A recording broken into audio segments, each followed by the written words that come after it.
வணக்கம். வாழ்க வளமுடன், வாழ்க வையகம். உலகத்து மக்கள் அனைவருக்கும் ஒவ்வொரு நாளும் திருநாளாக மலர்ந்து எல்லா விதத்திலும் மகிழ்ச்சி அளிக்கட்டும், வளமாக வாழ வேண்டும் என்று வாழ்த்துகிறோங்க. இன்னைக்கு நான் என்ன சொல்லணும்? பிள்ளையாரப்பா,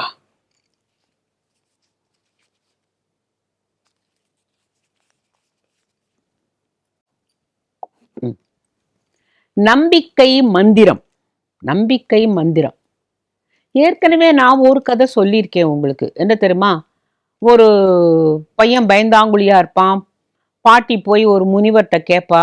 அவர் எதையோ எழுதி ஒரு தாயத்துக்குள்ள வச்சு, இங்க இங்க கட்டிக்கோ, உனக்கு வலிமை வரும், நீ எல்லாத்துலயும் ஜெயிப்பேன்னா அவன் வாழ்க்கையில எல்லாத்துலயும் ஜெயிச்சு ஒரு சேனாதிபதி ஆயிடுவான். அப்ப அரசன் கேட்பான், நீ பயந்தாங்குழியா இருந்தியாமே எப்படின்னு கேட்டா, இல்லை, எல்லாம் இந்த தாயத்தோட மகிமை, எனக்கு அந்த முனிவரை காட்டு அப்படின்னு சொன்ன உடனே அவன் போய் அந்த முனிவரை, அரசன் உங்களை பார்க்கணுங்கிறார் அப்படின்ன பொழுது மேலதாளத்தோடு அந்த முனிவரை அழைச்சின்னு வந்த பொழுது அவனுக்கு எப்படி இந்த ஒரு வலிமைக்கு ஒரு தாயத்து கொடுத்தீங்களோ அது போல என்னுடைய படை வீரர்கள் எல்லாருக்கும் நீங்க கொடுக்கணுமே அப்படின்ன பொழுது அவர் சொன்னார், அவனுடைய தாயத்தில் அவன் என்ன எழுதியிருக்குன்னு அவன் பார்க்கல. அதுல என்ன தெரியுமா எழுதியிருக்கேன்?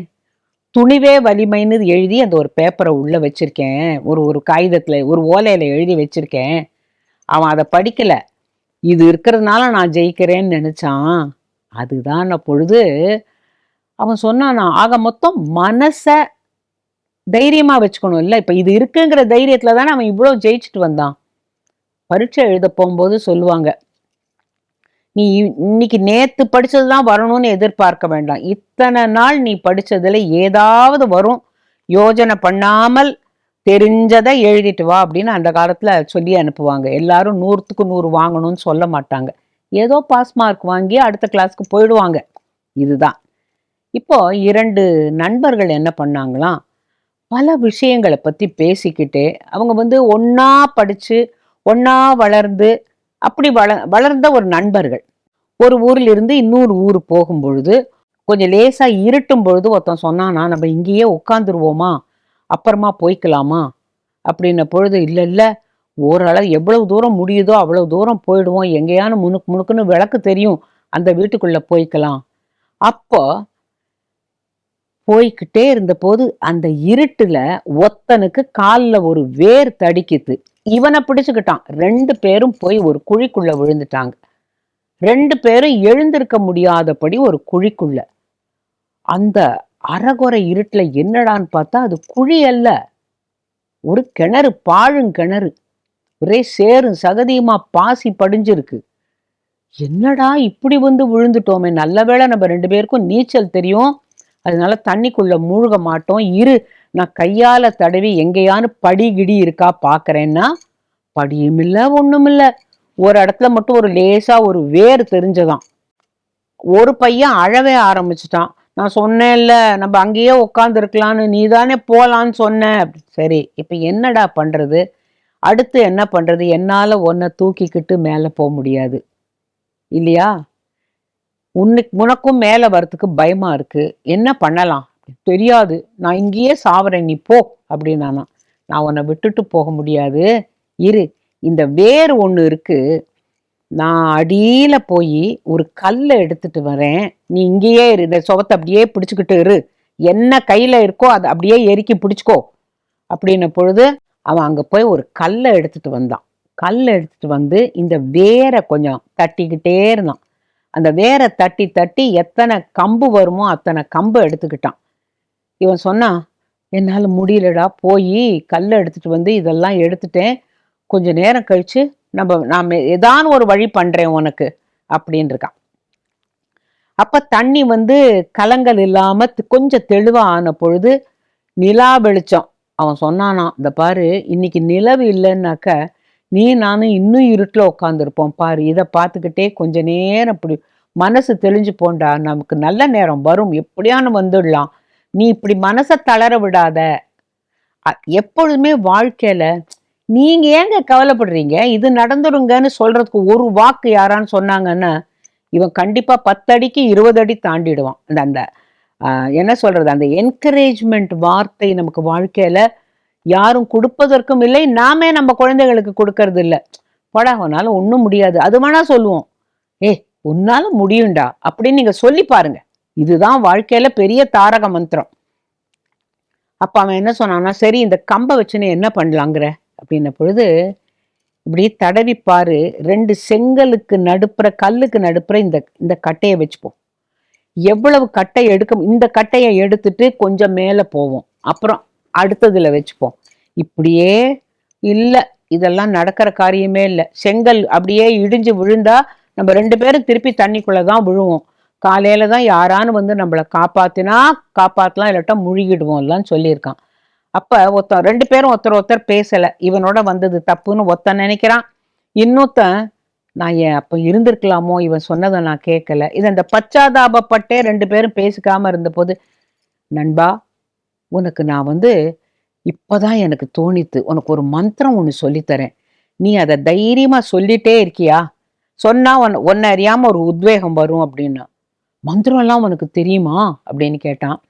மந்திர வாக்கு எனக்கு எப்பவோ எனக்கு எனக்கு கேட்ட நினைவு இருக்கு, அப்படி சொல்லி கொடு அப்படின்னாலாம்.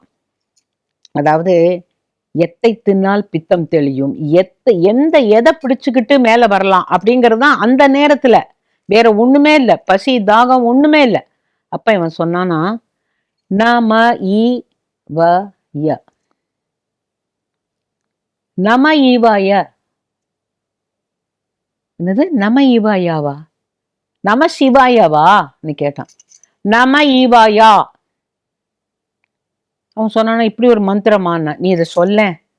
அவன் என்ன நினைச்சுக்கிறான், இது நம சிவாயத்தான் இப்படி சொல்லித்தரான் போல இருக்கு. நம ஈவாயா நம ஈவாயா நம ஈவாயான்னு சொல்லிட்டே இருக்கான்.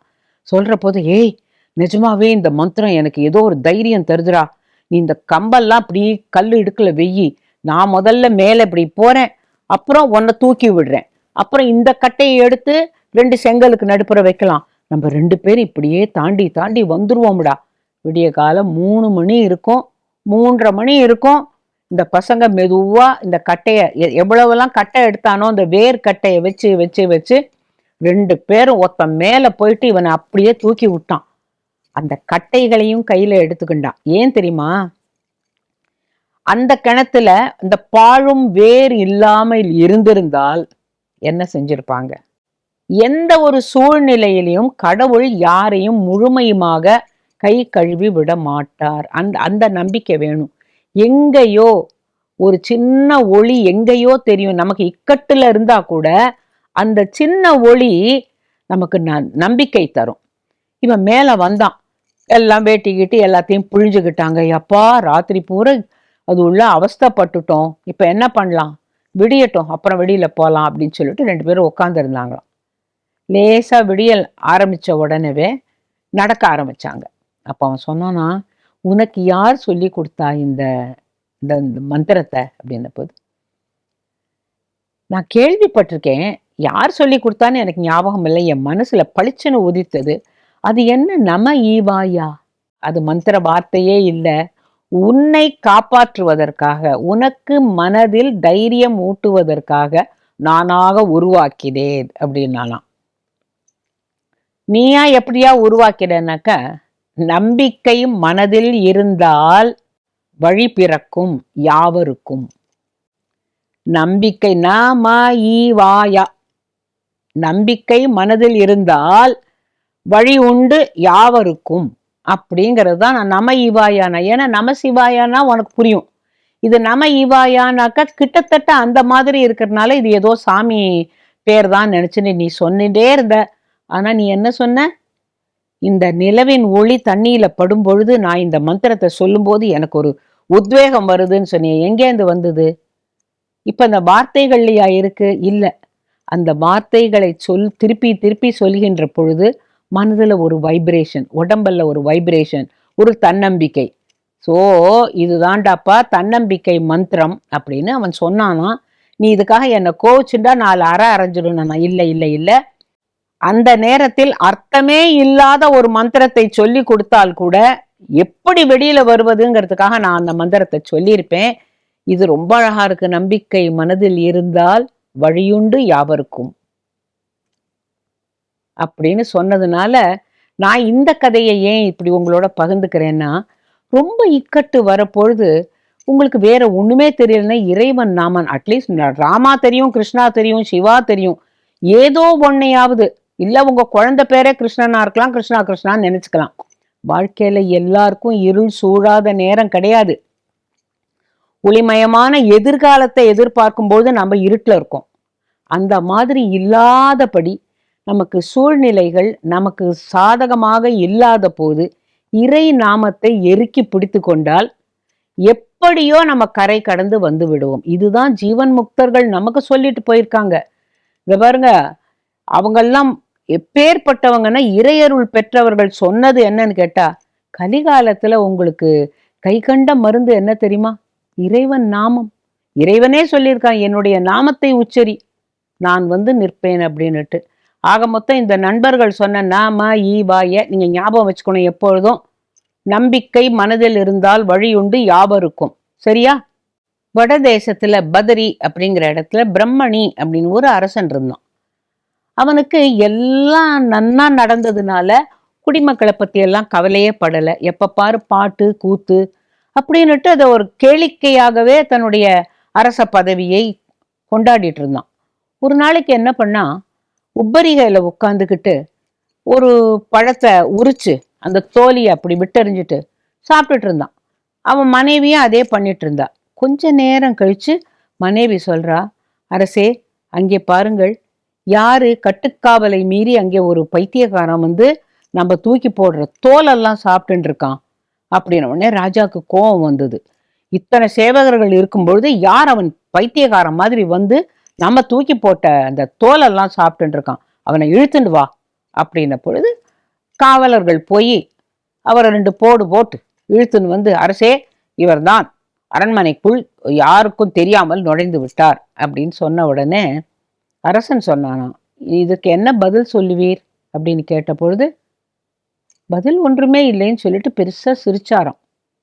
இல்ல இல்ல, நீர் எதுக்காக சிரிக்கிறீர் அதை சொல்லும், இத்தனை அடிச்சாங்க அப்ப கூட வாய்மொழின்னு இருக்கீங்களே என்னன்னு கேட்டா, இல்லை, தோலை சாப்பிட்ட எனக்கு இத்தனை அடி என்றால் முழு பழத்தை சாப்பிட்ட உனக்கு எத்தனை அடி காத்திருக்கிறது அப்படின்ன போது அரசன் நினைச்சானாம், நீர் பைத்தியமா பித்தனா யார், நான் யாராக இருந்தால் என்ன அப்படின்னு ஒரு புன்னகையோட நான் இங்க நிக்கட்டுமா போட்டுமா அப்படின்னு கேட்டாராம். ஐயோ, நான் தெரியாதனமா, நீங்க சொல்றதுதான் உண்மை, தோலை சாப்பிட்ட உங்களுக்கு காவலர்கள் அடித்தார்கள், பழத்தை சாப்பிட்ட எனக்கு எத்தனை அடி காத்திருக்கிறதுன்னு சொன்னீங்களே, எனக்கு இந்த அரச சபையே வேண்டாம், இந்த அரசாட்சியே வேண்டாம், நான் உங்களோட சிஷ்யனா வரேன்னுட்டு அரசு முடியெல்லாம் திறந்து மகனுக்கு எல்லாத்தையும் கொடுத்துட்டு அவன் கிளம்பிட்டான். கொஞ்சம் தூரம் போன பிறகு அந்த பித்தன் காணாம போயிட்டார். ஆனா அந்த பித்தனோட அந்த சிரிப்பு மட்டும் அவருடைய மனசுல அப்படியே பதிஞ்சு போச்சு. எங்க இருந்து வந்து இப்படி ஒரு பாடத்தை நிமிஷமா எனக்கு சொல்லி கொடுத்துட்டு போனார், நான் எங்க போறது எப்படி போறது. கால் வந்த வாக்குல அவர் போகும் பொழுது போன இடம் பண்டரிபுரம். அப்ப அரசன் வந்து எல்லாத்தையும் திறந்து அவனும் ஒரு பைராகி மாதிரி ஒரு சன்னியாசி மாதிரி போயின்னு இருக்கான். அப்ப யாரோ சொன்னாங்க, இங்க முதல்ல சந்திரபாகா நதியில நீங்க குளிச்சுட்டு தான் அந்த கோவிலுக்கு போகணும், ஏன்னா நம் மனசு அழுக்கு பாப்பங்கள்லாம் போகணும்னா சந்திரபாகா நதியில குளிச்சுட்டு அப்புறமா நீ கோவில்ல போய் சுவாமிய பார்க்கலாம். அவனுக்கு எல்லாமே கனவு மாதிரி இருக்கு. முதல்ல ராணியோட உட்காந்து பழத்தை சாப்பிட்டு இருந்தேன், எங்க இருந்தோ ஒரு புத்திக்குழி மாதிரி ஒருத்தன் வந்து அரண்மனைக்குள்ள அந்த உப்பரிகைக்கு கீழே நின்று எனக்கு இப்படி ஒரு பாடம் புகட்டி என்னை இந்த அளவுக்கு வர வச்சிருக்கானே, இங்க என்ன இருக்கு அப்படி அவனுக்கு தெரியாது. சந்திரபாகா நதியில குளிச்சா எல்லாரும் போறாங்களேன்னு இவரும் அங்க போனார். போன போது அந்த பாண்டுரங்கனை பார்த்த உடனே அழ ஆரம்பிச்சிட்டார். என்னன்னு கேட்டா, இதே சிரிப்பு தானே அந்த பித்துக்குழி முகத்துல நான் பார்த்தேன், அப்ப நீதான் அங்க வந்திருந்தியா பைத்தியமா என்னை தடுத்தாட்கொள்ள அப்படின்னு கேக்குறார். ஆனா பாண்டுரங்கன் ஒன்னும் பேசல. அந்த நேரத்தில் அவருக்கு வந்து மனதில் பாண்டுரங்கன் அப்படியே வந்து குடி கொண்டதுனால அவர் பாட்டு ஒரு மூலையில உட்கார்ந்து, யாரும் இல்லாத இடத்துல உட்கார்ந்து அந்த பாண்டுரங்கனை தியானம் பண்றார், அந்த பைத்தியக்காரனோட சிரிப்பையும் தியானம் பண்றார். ரெண்டும் மாத்தி மாத்தி அவருடைய மனசுல படுகின்ற பொழுது அவருக்கு தன்னறியாம ஒரு சந்தோஷம். அப்ப யாரோ ஒரு மலரை கொண்டு கன்னத்துல தடவர மாதிரி தோணித்தான். கண்ணை திறந்து பார்த்தா நீலமேக சியாமளனாக தன் கண்ணெதிரில் பாண்டுரங்கனே நிற்கிறான்.